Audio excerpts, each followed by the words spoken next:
describe your recent trip to China and what was accomplished there? Sure. As far as bringing Chinese teachers over to our schools? Sure.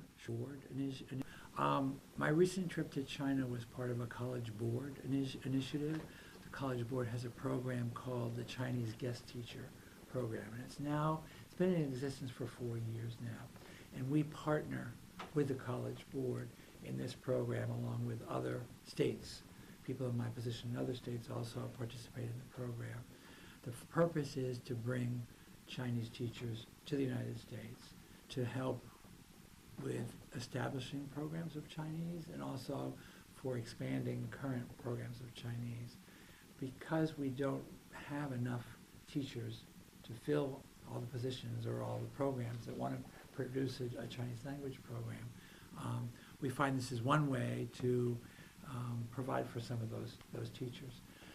We were wondering how these teachers are incorporated into the curriculum, the ones that come from overseas, especially because we know that most of our courses in high school, or language courses throughout our education, have been either French or Spanish, so we're just wondering how they are incorporated. Yep, it's a good question.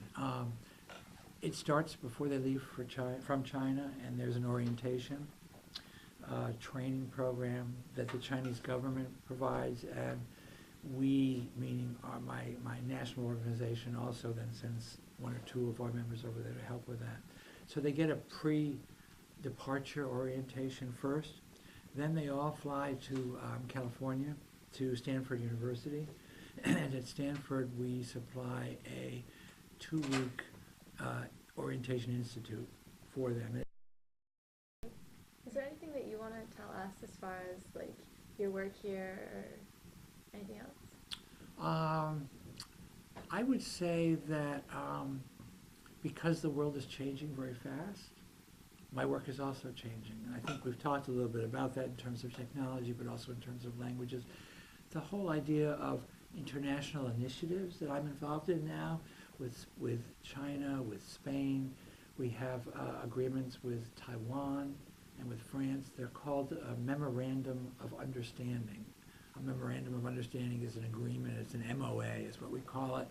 It's a signed document, an educational agreement that our commissioner or a former commissioner of education has signed with a foreign government agency, such as the Ministry of Education of Spain or the Taiwanese Ministry of Education.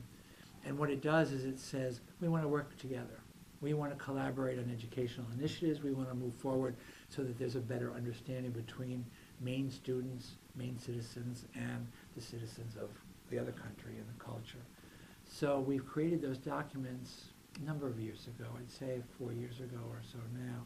And that has changed my job quite a bit. It's taken more time for these initiatives, for developing partnerships, for bringing teachers, for having exchanges of that nature. So I'd say, and it's very exciting, I think, to do that. But I'm looking forward to the next phase and the fact that we're talking about all students learning languages. And as we look forward to a standards-based diploma requirement where all students will have to demonstrate that they can meet the standards in not just math and English, but in all 8 content areas, including languages. I think that will be a very exciting time as we move forward to prepare teachers and students to do that.